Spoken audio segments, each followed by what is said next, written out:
Bienvenue, belle âme, sur la chaîne Les Élus de l'amour. Tu es arrivé jusqu'ici porté par un vent qui semble s'être apaisé, par une mer dont les vagues se sont faites douces et régulières.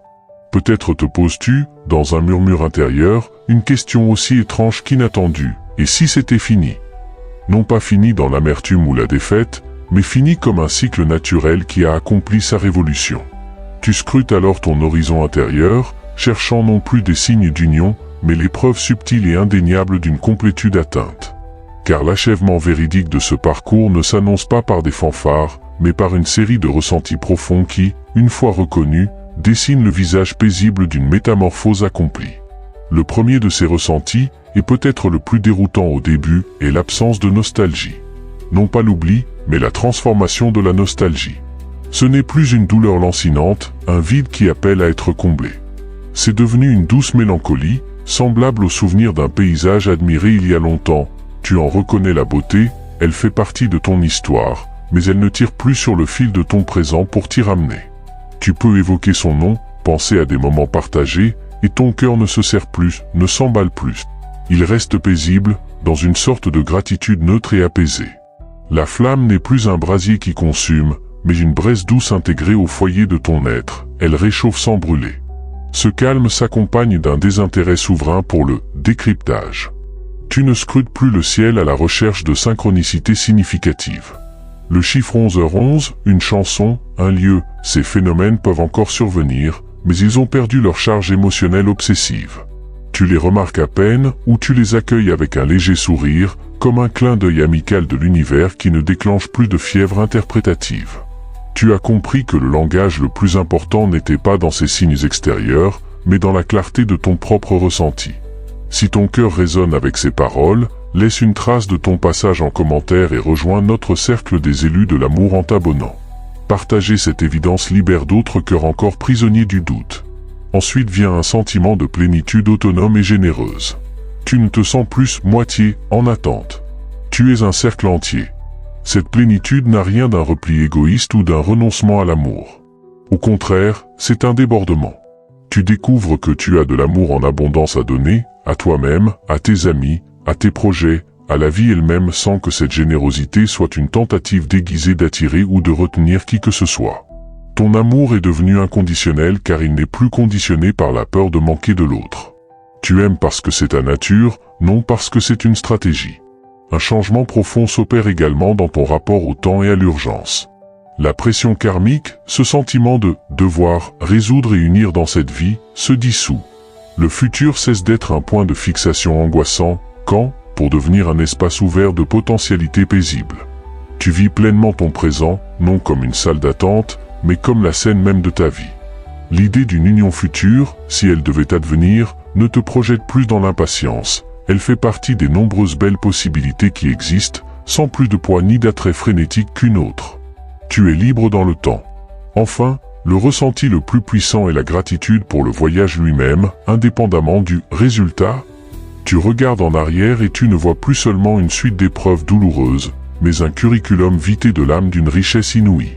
Tu mesures la personne que tu es devenue, plus forte, plus consciente, plus aimante, plus alignée.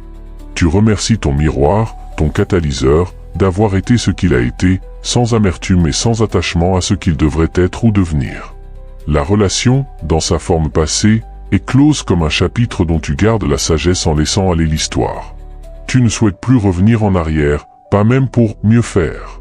Tu es en paix avec le chemin parcouru, avec ses embûches et ses grâces. Cette constellation de ressentis, l'absence de nostalgie douloureuse, la fin du décryptage, la plénitude généreuse, la liberté dans le temps et la gratitude sereine forment la signature vibratoire de l'achèvement. C'est le calme après la tempête, non pas un calme vide, mais un calme riche de tout ce qui a été traversé et intégré. Tu ne surveilles plus ton téléphone, tu ne nourris plus d'espoir secret, tu ne crains plus les reculs.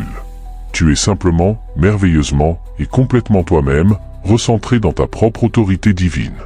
Le voyage des flammes jumelles a atteint son but ultime, te révéler à toi-même comme l'amour que tu cherchais. Et à partir de cet ancrage, toute nouvelle connexion, qu'elle soit la réunion avec cet être ou l'ouverture à une autre, ne sera plus jamais vécue comme une nécessité vitale, mais comme un libre et joyeux choix d'âme souveraine. Ainsi, la paix est établie. L'achèvement n'est plus une question, mais un paysage intérieur dans lequel tu résides. Ces ressentis, la gratitude neutre, la plénitude débordante, le désintérêt pour les signes ne sont pas la fin de ton histoire. Ils sont les fondations solides et silencieuses sur lesquelles une nouvelle architecture d'être va désormais s'ériger.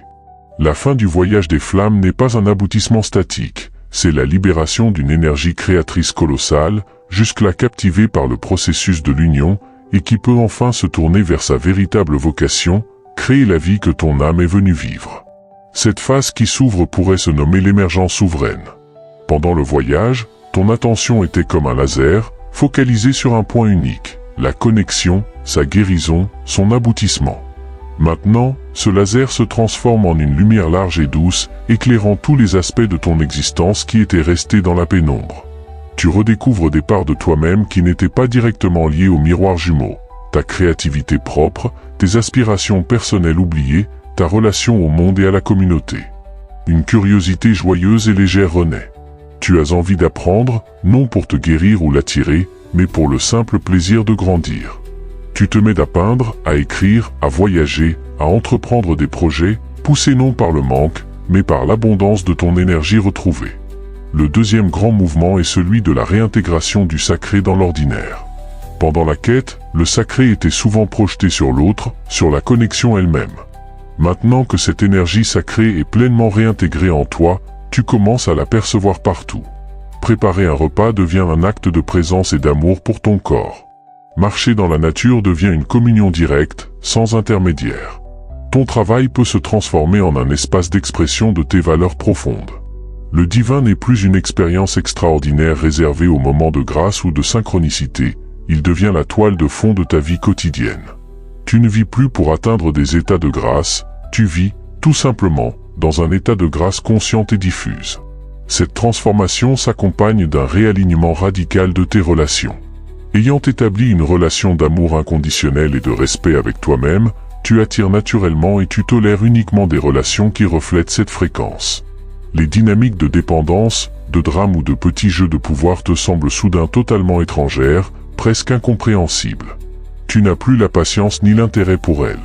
Tu établis des limites avec une clarté et une fermeté paisibles, non comme des murs, mais comme des portes bien ajustées qui ne s'ouvrent qu'à une énergie congruente. Tes amitiés se approfondissent ou se renouvellent.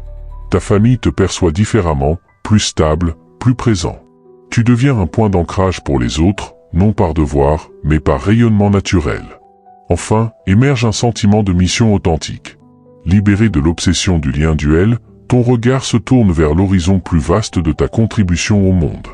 La sensibilité extrême, la résilience et la compassion forgées dans le creuset du voyage des flammes trouvent une nouvelle application. Tu sens l'appel à partager, à guider, à créer quelque chose qui serve, qui soulage, qui inspire. Cette mission n'a rien de grandiose ou d'égotique, elle est le débordement naturel et modeste de ta plénitude. Elle peut prendre la forme d'un métier orienté vers le soin, d'un art, d'un engagement communautaire, ou simplement d'une manière d'être plus aimante et consciente dans ton cercle.